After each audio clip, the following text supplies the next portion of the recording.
all distinguished participants, ladies and gentlemen. Thank you very much for this opportunity. I represent a team from Indonesia to share a little bit our experiences to deal with the Open Government Partnership initiative in Indonesia. I feel great to be here with all of you, and it is a very important topic of discussion.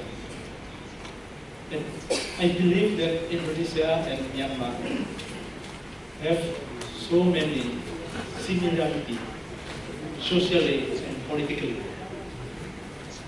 So I think it's very, very relevant. This topic is very short, of course. And if we want to discuss furthermore, we can continue informally. This is Indonesia.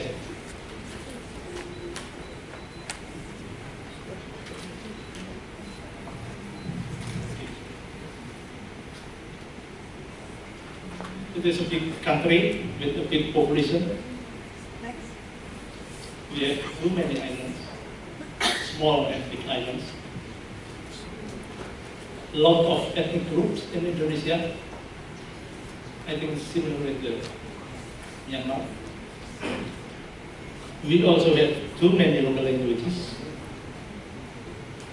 We already decentralized government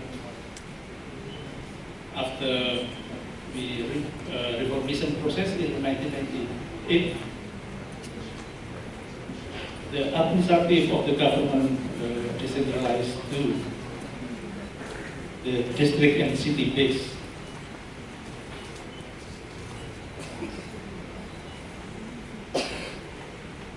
We believe that diversity is our blueprint.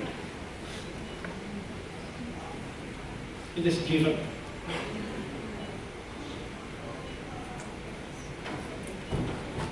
And then we also have, maybe this is similar political background. Next. We have, this is Papua people, and if we compare to the Jakarta, the capital city of Indonesia, with the gadget, all the gadget everywhere, and some people has no access to internet. They live in the forest, food and catering, no Wi-Fi at all in the forest. Next. This is, I mentioned before, we have similar political background. This is the smiling general, Suharto. Smiling and then killing. Military-dominated political system. Yeah. The military behind the president, bureaucracy, mass organizations, media, everyone controlled by this guy. Human rights abuses anywhere, anytime. We have no civil liberties. It is impossible to conduct a big meeting like that under this president. Intelligence officers everywhere. No press freedom, no opposition. And corruption is rooted. Corruption, collusion, nepotism, cronyism.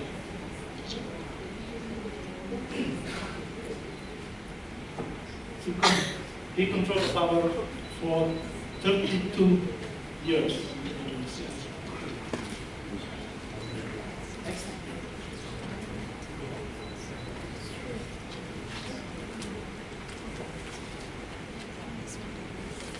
This is people power. This end the Suharto power in 1998. And the people voices is no more corruption, no more military domination, and justice for human rights violation victims. And the students is the main actor of the people power in Indonesia. And then CSO. This is the current situation. This survey conducted by Transparency International globally. And let us take a look at the data. Check next. This is the global average score of corruption perception index. The average score is 43. Yeah. And 68% out of the 174 countries are under the global average score. And where is the Myanmar and Indonesia position? Next. These top 6 countries: Denmark, New Zealand, Finland, Sweden, Norway, and Singapore. We have Asia countries. But that's very controversial also. Next. Yes. Indonesia, Myanmar, the red color. The score, Indonesian score is 34, Myanmar score is 51. Of course, we are in the same position under the global average score. We are happy here. Next. This is the figure of the most corrupt sector in Indonesia. We have problem with our judiciary system, with the police, with the business licensing system, and civil registration also. I think we have same problem with our land administration. Indonesia is very corrupt. Land administration system. Unfortunately, Myanmar, I think, does not survey this global corruption. You get to survey yourself. This is our challenge in Indonesia. The main challenge is political corruption and judicial corruption. The picture, they are corrupted. Yeah? Politicians, judges, police, religious leader, and the governor. And if we compare year per year, we find that the corruptor is younger and younger in Indonesia. So the system reproducing the corruptor. The police made 2 wives, right hand and right hand. It's very systematic corruption. If we compare with the human rights problem, corruption in Indonesia is systemic, rooted,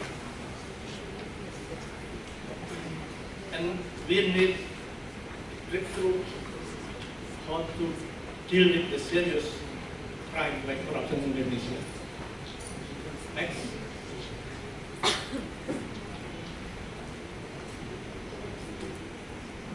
We believe that open government is not a new principle in our struggle for democracy and human rights in Indonesia.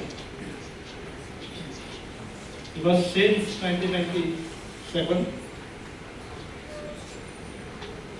there is an initiative to improve, to revise our Environmental Act to ensure that the transparency principle adopted this law. And after Reformation era, the People Assembly decision also provide us direction on anti-corruption policy. And then we also already have Freedom of Information Act since 2008.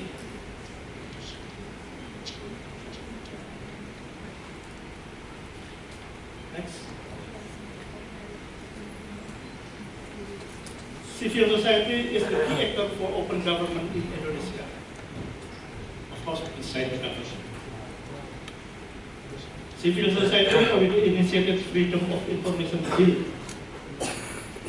started from 2000 and finally approved by the government and parliament in 2008. Within 8 years, struggling to make Indonesian as the Freedom of Information Act. We also, under the Suharto era also, we conducted some public campaign on open government because a lot of corruption, so the people need transparency at all level of the government administration. We also do the provide capacity building to CSO, grassroots, state agencies at national and subnational level, and also establishing best practices on open government at the state level. We also conducted regular monitoring and evaluation of the government performance in implementing the Freedom of Information Law. Next. This is the story of the open government Indonesia, as mentioned by Ibu Siliwanti.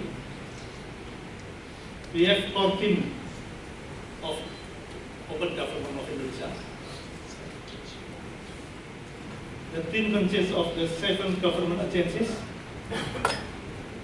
independent state agencies, that means the information commission, and 7 CSOs, national and local CSO.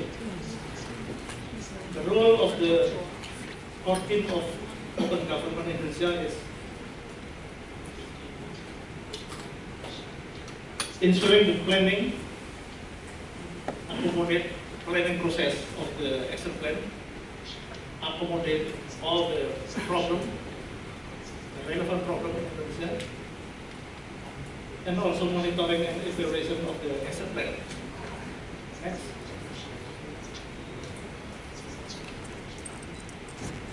It is an example. This is the website of the our constitutional court. Through this website, we can access the asset declaration of all the staff, all the judges,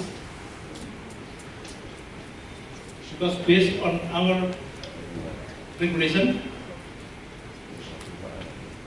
certain rank of the government official, judges, politicians has to submit a report to the Anti-Corruption Commission regarding to the assets. Next. Another example is in Supreme Court website. The public easily access the information regarding to the assets, report of the judges and other staff of this institution. Next. This is our lesson learned. I could identify so far. First, the frequent dialogue communication between the government and civil society is very crucial to establish trust-based partnership. And then the consolidation among civil society actors itself is part of the political process to increase political leverage of civil society. Third, working with the grassroots and knowledge-based advocacy is needed to gain strong legitimacy of CSO's works. Fourth, working with the government, parliament, and other state agencies in the political transition era like Myanmar and Indonesia is not easy. Mindset change is needed because the problem is the trust between the government official and the CSO activists. Next,